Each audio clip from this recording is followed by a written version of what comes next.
Albertans as being inimical to the provincial interest. And earlier in the week, we were talking to Jeffrey Rath, who is a constitutional litigator, and he claims that Canada's divorced itself from Alberta.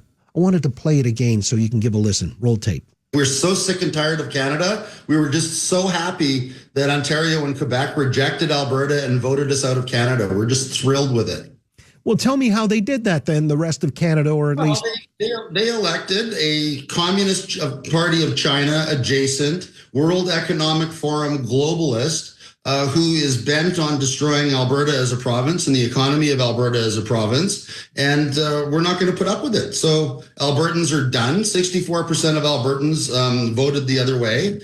And our premier has now, in response to that, lowered the threshold for signatures for a referendum on independence. And in 24 hours, we've now met that threshold of signatures through the Alberta Prosperity Project. We're going to continue gathering signatures. We're going to have a major drive for further signatures and pledges for independence moving up to the referendum. And we are convinced by the time that the vote's held on the referendum for Alberta to leave Canada that we're going to have over 1 million Albertans having pledged in advance to vote for independence. So we're thrilled with what's going on.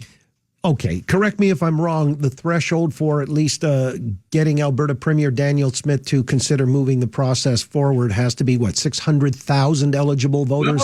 No, that's the great thing, is that she just lowered the threshold yesterday by a bill that's pending in the Alberta legislature to 110% of the voter turnout in the last election, which was roughly 1.7 million. Or 1.77 million. So we need 177,000 signatures. And as of this afternoon, we're over that threshold.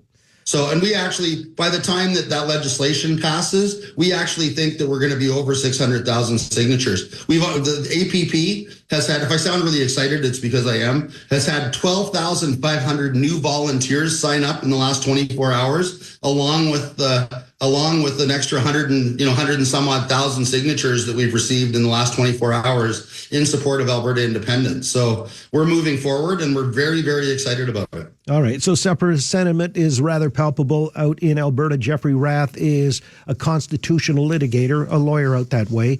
And he's written his Substack piece, Canada Just Voted to Separate from Alberta. So for the reasons you cited, Mark Carney is obviously inimical to the interests of the resource industry out in Alberta. And more than that, Mark Carney is palpably moronic.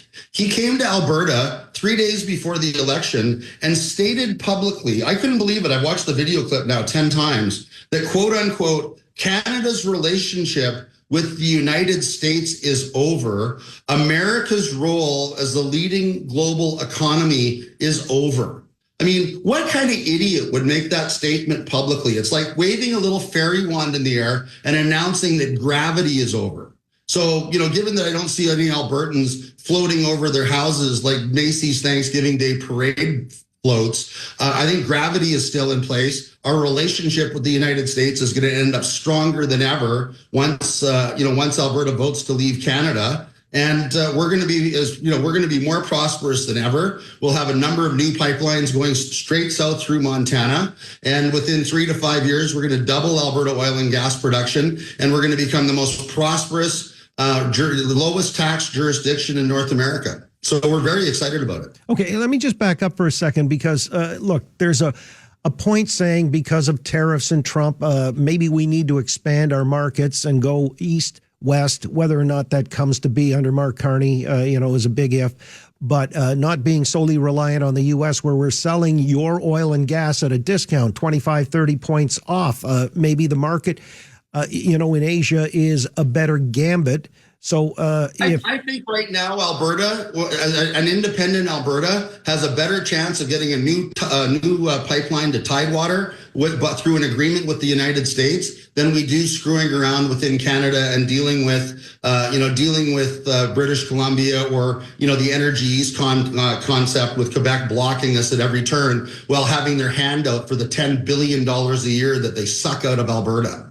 So, you can say whatever you want about the oil and gas industry with respect. I don't think you understand it as well as you think you do. And we're very excited about what's going on. The other thing that you need to understand is once we get rid of all federal regulation of the oil and gas industry in Alberta, including emissions caps and so on, that the cost of production in Alberta is going to go down, and our oil and gas is going to become even more profitable, even at $50 a barrel. Than it has been previously. And I would wager, talking to people in the oil and gas industry, that the uptake on profit within the oil and gas industry, once we get rid of all the federal interference and federal regulations in Alberta, could be as much as an increased 20 or 30% profit to the oil and gas industry. So we're also very excited about that. All right. So nothing but upside if Alberta goes it alone. Jeffrey Rath again is with us, says Canada just voted to separate from Alberta, and he's happy about that. Says he shares that sentiment with a critical mass of Albertans they're on the precipice as the process is going through their legislature and forward to hold a referendum on separation. But here's the thing, Jeffrey, would you be a sovereign entity, within Canada, or could you see yourself, because I know the last time we spoke, you were on your way to Washington or hoping to go there, whether virtually or otherwise, to solicit prospects of being the 51st state. Would you, given your druthers? Here, I think within the Alberta independence movement itself, I think the majority of Albertans favor being an independent nation state as opposed to being a 51st state. We, in fact, went to Washington, D.C. last week and met with very senior representatives of the U.S. administration. They are extremely supportive of what we're doing, and they're very supportive of an independent Alberta. As far as we're concerned, it's just green lights all the way up the track. And, we're moving forward. We're moving forward accordingly. By the way, can you tell us who you met with in Washington? No, we've been asked at this time to continue to keep that confidential, but I'm sure it'll be announced soon enough once all the tweets start flying out of the administration in a few weeks. So we have a communications plan, and we're moving forward in a way that makes sense for us. What are your thoughts, or how do you feel about people seeing this as undermining Canadian unity? Well, we don't care about that. Albertans are sick and tired of footing the bill for Confederation. We're sick and tired of Quebec having gold-plated social services paid for by Alberta and by Albertans, while we're still having to borrow money to pave our roads, build our hospitals, pay our doctors, etc. There's $10 billion a year that goes to Quebec from Alberta. We're sick of it. Completely sick of it, where we're running a $5 billion a year deficit. The day we leave Canada, $70 billion a year stays in Alberta, that's currently going to the federal government and is being siphoned through the bloated Trudeau bureaucracy. There'll be no more federal income tax, no more GST, no more carbon tax, industrial or personal, no more capital gains tax, no more federal corporate tax, et cetera, et cetera. And we'll have a sensible tax policy developed in Alberta for Albertans at a level that makes sense. And we are confident that we will be the lowest tax jurisdiction in North America with the most powerful economy on the continent. So we're very excited about the possibility. All right. So you're not nostalgic or sentimental about staying within the bosom of the Canadian Confederation. Okay, I get it. The bosom of the country that calls out riot, invokes the Emergency Measures Act when Albertans come to Ottawa to protest stupid policies, locking us up in our homes and doing the things that Trudeau did to us. And then they call out riot police to trample poor little Indigenous grandmothers in the street with horses. Are we nostalgic about that? I don't think so. Not even the least bit nostalgic about it. Jeffrey, so walk me through next steps here. Danielle Smith then is going to, I thought she was going to hold some kind of a confab to see if there was any kind of appetite for independence or whatever else. You're saying this is almost fast track to a referendum on that very question.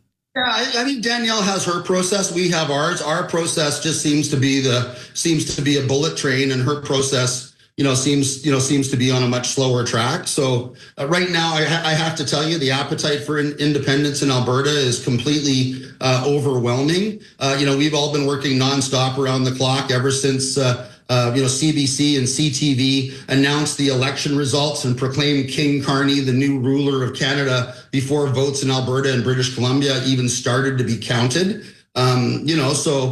We're moving forward at lightning speed. And, I think that Danielle's new process is going to have to be more along the lines of what kind of new constitution are Albertans looking for in a new and independent Alberta, because it's looking more and more on the numbers that we're seeing and the overwhelming support that we're being inundated with for independence, we're going to need a new Alberta constitution long before we start discussing any continued relationship with Canada. Well, and likely that relationship can then be negotiated on a nation state to nation state basis with the U.S. recognition of Alberta as an independent nation state. And then we can sort things out on that basis. But continuing to do things on bended knee while Ottawa dictates the rules to us and tells us how much of our money we can have back when Ottawa feels like it is no longer the playing field that we're on. We've